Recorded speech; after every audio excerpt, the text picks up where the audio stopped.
mambo yaliyojitokeza tarehe 24 na 28 sio tu kuathiri, yanadogodesha uzito wa muhimili, mantiki ya utawala bora na dhana ya utoaji haki katika taifa letu.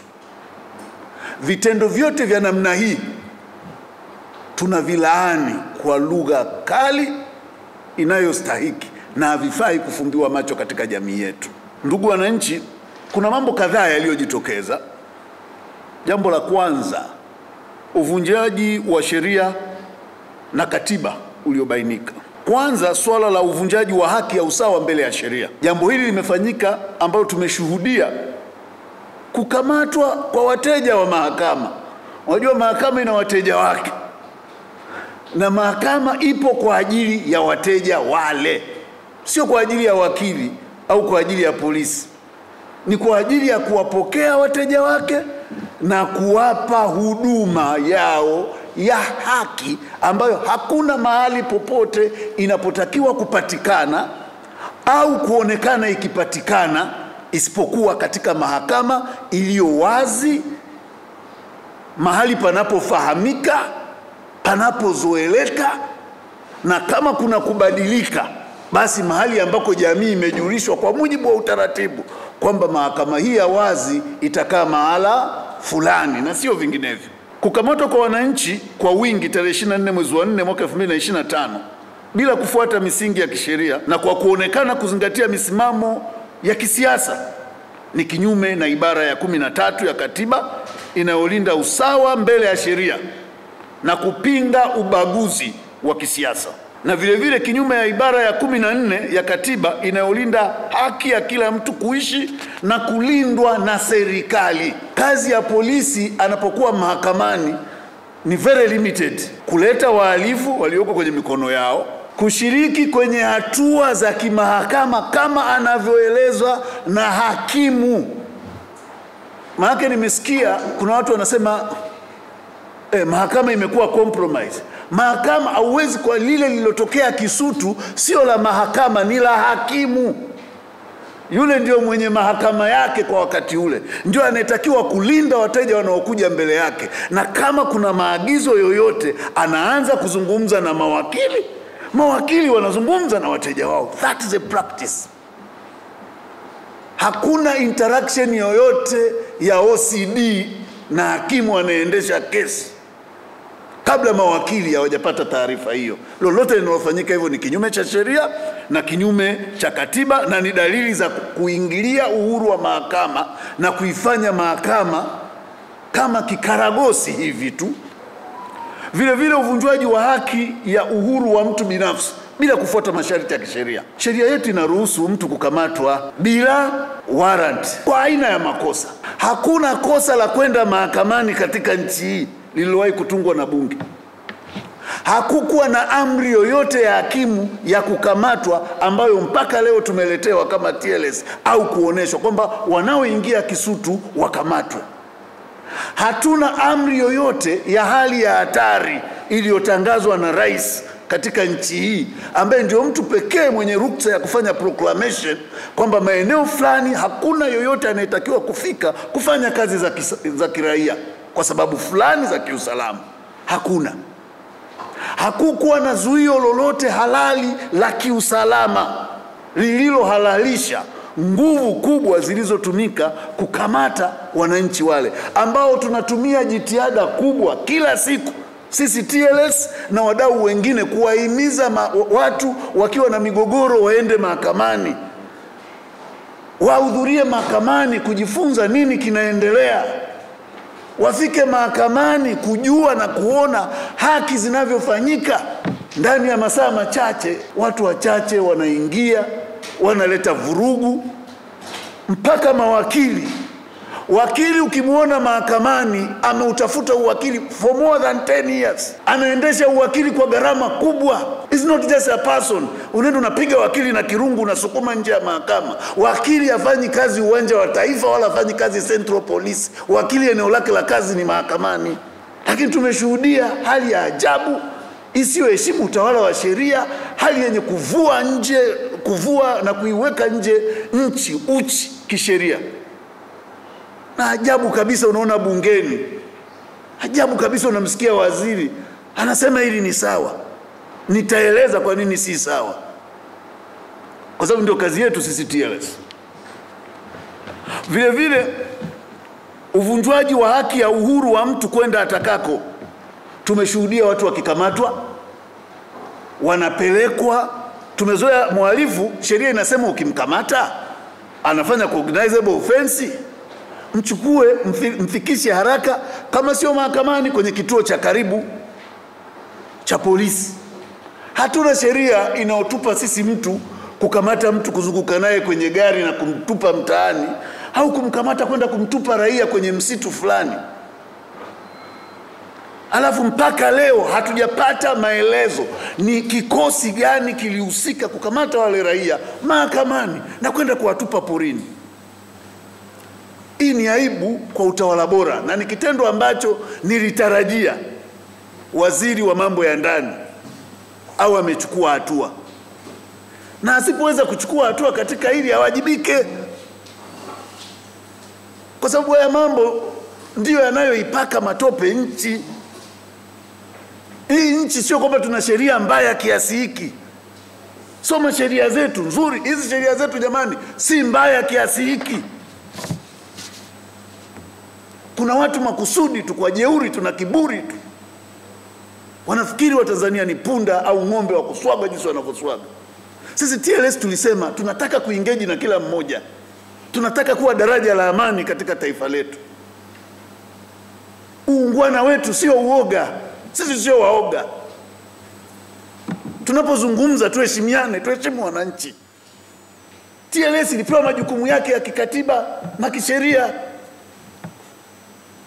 Wakili anaenda mahakamani, siku hizi wakili anapigwa. Juzi Babati hapa wamemuua wakili. Wameua wakili Joseph Masanja. Tumeunda tume, imeenda pale, imefanya kazi. Ameuawa ndani ya eneo la magereza. Polisi mpaka leo hawataki kufanya uchunguzi. Walimuita mlevi, kama jana walivyokuwa kimuita Father Kitima mlevi, sio amekaa si masaa mangapi akiwa analeva. Wameua Joseph Masanja. Sisi kwa uungwana tumetulia. Sio kwamba hatuna hasira. Tumetulia, tukaandika kwa utaratibu kabisa. Tunashukuru magereza wakatuita, walitupokea. Magereza wakazungumza na sisi na wakatuonyesha hatua walizochukua. Lakini wakatueleza kuna wigo wao magereza hawafiki. Tunaandika barua kwa waziri wa mambo ya ndani, mpaka leo hajatujibu. Hatutakaa kimya. We are coming very strongly as it never happened before. Kwa sababu sisi sio kuku wa kuchinjwa. Kuwa wakili sio tiketi ya kuuawa bila sababu. Ni kazi halali, tuheshimiane. Tumeandika barua ili Watanzania, ninasema hapa Watanzania mjue, msije mkasema TLS wakorofi. Tumeandika kumuona waziri, kwa sababu upelelezi haufanyiki makusudi. Wanaona yule wakili ni sawa na kuku au mbwa tu aliyekanyaga barabarani. Yule ni baba, ni mwenzetu, is our colleague. We are not going to be silenced. Tumeandika barua, hawajafanya. We follow up with action. And we are going to rumble very strongly. Kwa hiyo waziri atusikie, barua yetu iko mezani kwake. Na tuliweka kila kitu kwa uwazi, sio kwa nia mbaya, kwa sababu sisi TLS kazi yetu ni utawala wa sheria. Hatuna shida na mtu yeyote. Kutekelezwa kwa taratibu za kisheria za makosa ya jinai. Jamani, sheria zetu ziko wazi. Ni kweli kuna mazingira ambayo lazima shauri liendeshwe in camera, yani kwa faraga. Mazingira hayo ni kesi za watoto wadogo, kesi zinazohusu mambo ya ndoa, hasa yenye mambo yenye ukatili wa kijinsia, usikilizwaji wa ushahidi unaohusu ujasusi, espionage, ule unaoanza kufichua yani usalama, walifanyaje, waliendaje. Maeneo yale yanapofika kutolewa ushahidi, lazima watu waondolewe mahakamani.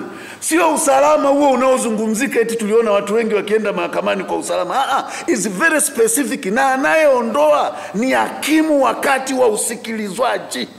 Full stop. Mahakama ina convene, shahidi anaingia, tunaambia tse kamera, in court ni kamera. Wala hakuna anaibisha, sio kesi moja mbili. Na mtu asikudanganye watu kuhudhuria mahakamani. Na ndio maana nasema hili sio tatizo la mahakama, ni tatizo la hakimu. Mimi nimeendesha kesi zenye public interest. Mbeya pale tulikuwa tunahudhuria watu zaidi ya 2000 3000 kila siku. Uliwahi kusikia hata kuna mtu amekanyagwa kidole? Kwani ile ni mahakama ya Kuwait? Tumeendesha kesi Vwawa mwezi mzima, wanakuja watu zaidi ya 1000 na Vwawa hawana mbwa, hawana FFU, hawana magari ya polisi. Nani ulisikia mpaka hukumu inatoka? Hakuna hata mtu aliyerusha jiwe. Kila mwananchi alisikia, wakurizika alirizika, ambaye hakurizika hakurizika. Tumeendesha kesi ya namna hii yenye public interest Tukuyu pale Rungwe, sehemu ambapo ni mahakama, ofisi ya mkuu wa wilaya, ofisi gani ziko hapo hapo, mpaka hukumu inatoka. Hakuna hata tofali lililoyumba. Hakuna mwananchi anayekwenda kufanya vurugu mahakamani. Waliofanya vurugu wamekiuka sheria ya mwenendo wa makosa ya jinai kama inavyoelekeza katika vifungu vyake vya 11, 12, 14, 21, 23 na 54. Wamekiuka kifungu cha sheria ya mahakama za mahakimu, kifungu cha 14, 1 na 2. Wakaligeuza mahakama kuwa sehemu ya kufanya ukora na uhuni usiomithilika mbele ya sura za watu wote wenye ustaarabu. Sisi kama TLS tunakemea kwa nguvu zote, na tunataka kuziomba mamlaka.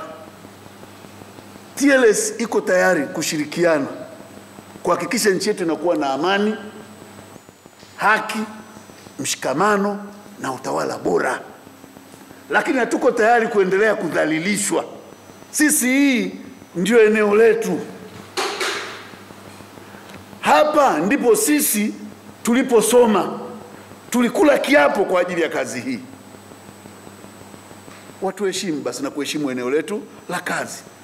Hata kama una silaha na magari mapya, hujawahi kupiga, au una mbwa mpya, hujawahi kuona akiuma mtu, usitamani kuuma. Basi tafuta hata mazingira mengine, lakini usitafute kwenda kuuma watu wanaoenda mahakamani. Kweli unabeba mbwa kwenda kuumisha mlipa kodi? Tuna jeshi la polisi linabeba wananchi, linapiga na kutupa vichakani. Alafu unarudi nyumbani, watoto wako wanakuambia baba pole na kazi. Utasema asante? Kwa nini hatuwasaidii viongozi wetu? Kwa nini huku ni kuwasafisha viongozi wetu kwa kuwapaka kinyesi? Na inawezekana ni jitihada za makusudi tu. Inawezekana kuna watu wanajua kwa nini wanafanya vitu vya namna hii. Katika haya TLS tumeongea, baraza la uongozi lilivyokaa linatambua kuna mawakili wanaoendesha haya mashauri. Kwa hiyo as a code of ethics hatuwezi kwenda moja kwa moja kutake off na kuingilia haki za wateja wao na ndugu za wateja wao waliofika mahakamani. Lakini tutakachofanya, tutashauriana nao kuona namna ya kuwawezesha na kuratibu ili hatua stahiki za kisheria zichukuliwe kwa wote waliohusika kwa majina yao. Kila aliyeonekana akitekeleza kitendo hiki kwa majina yao. Na tunasema tutashauriana nao kwa sababu wao wana discretion yao. Wangekuwa hawana mawakili, leo ningekuwa ninatangaza majina ya mawakili na tarehe tunayokwenda kufungua kesi. Lakini kutokana na maendeleo tuliyopata, tunajua kwamba na wenyewe kuna shughuli wanafanya mawakili wa wahusika katika hili. Kwa hiyo na sisi lazima tuwaache nao wafanye kwa maeneo yao. Kwa hiyo sisi tunachofanya cha kwanza, tumeonya kwa ukali na tumesema yoyote anayesema kilichoendelea kule mahakamani ni sahihi ni mpotoshaji na hajajielekeza sawasawa kwenye sheria. Kuna mazingira mahususi yanayoongoza usikilizwaji, lakini sio yale yaliyojiri tarehe 24 na tarehe 28. Na ni ajabu jambo hili linabishaniwa mahakamani. Mwanasheria mkuu unasimama bungeni na kuzungumza, kucomment na kutoa maoni yaliyoingilia uamuzi ambao bado hujatoka mahakamani ndani ya bunge. This is a grave insult to our judiciary. Na tunashauri tutatafiti na kuwashauriana na wenzetu tuone namna ya kufanya, kwa sababu uamuzi wa mahakama umeshaingiliwa. Ametoa ruling AG bungeni, kitu ambacho ni wrong. Alitakiwa kurefrain. Haukatazi kucomment kitu kinachoendelea mahakamani, lakini lazima uobserve kinaitwa sub judice rule. Yani ninapozungumza lazima isiwe na suggest majibu ya jambo linalotakiwa kufanyika mahakamani, au nisiwe nina evaluate ushahidi, kazi ambayo ni ya hakimu. Lakini kama ni fact tu, Mwabukusi amezungumza hivi, ushahidi ukaorozesha ule, hujafanya kosa lolote. Ukasema kuna kesi hii na hii inaendelea hivi, hujafanya kosa lolote. Ukishafika kusema kitu hichi ni kweli, kiko hivi, ni sahihi na tumepitisha hivi, kwa nini tuwe na mahakama? Twende kwa AG, awe hakimu mwenyewe, awe polisi mwenyewe, yale majengo tufugie kuku na nguruwe. Why wasting time? Kwa hiyo ili tunakemea jambo likiwa mahakamani, lazima tu observe sub judice rule. Tukiteteresha mahakama, ndugu zangu, tukiteteresha mahakama, hatuna jeshi wala polisi wa kuzuia hasira za watu milioni 61, milioni 62. Lazima tuelewe hiki kihopu kidogo nachokiona ni kwa sababu mimi naamini panya akinikanyaga nitampeleka mahakamani.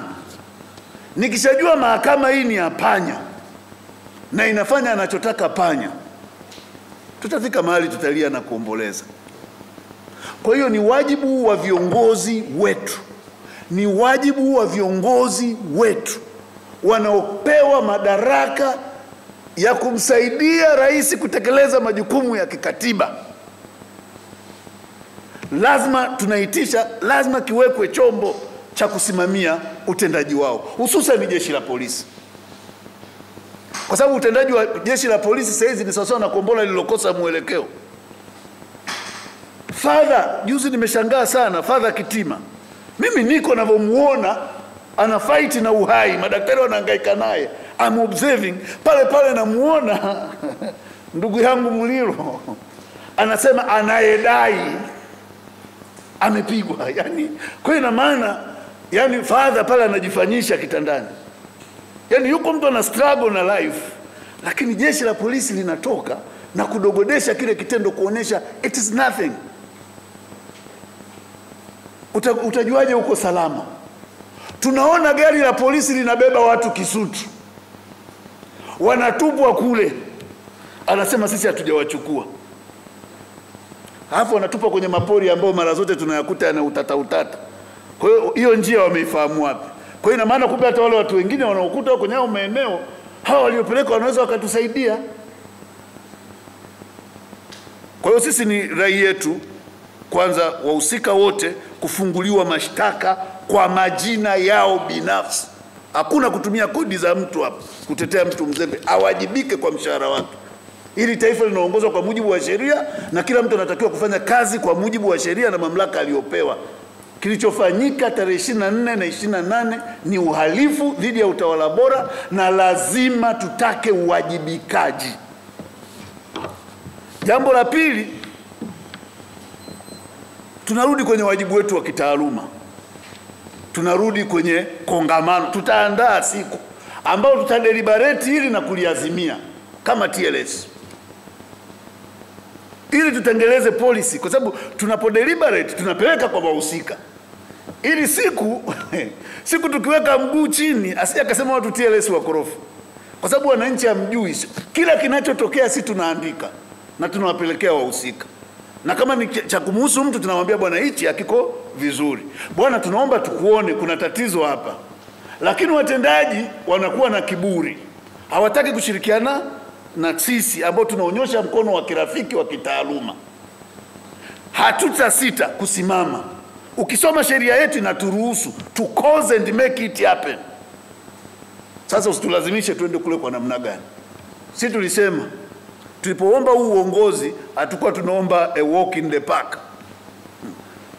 Sisi tuko tayari kukinywa kikombe kinachoendana na huu uongozi. Tutachukua hatua ngumu kama TLS. Tutachukua hatua za kutaka uwajibikaji kama TLS. Kwa hiyo wale wote wenye barua zetu wazifanyie kazi. Sisi tuko tayari kukaa mezani tuyatengeneze kwa maslahi ya wananchi, sio maslahi ya TLS, maslahi ya wananchi, maslahi ya utawala bora.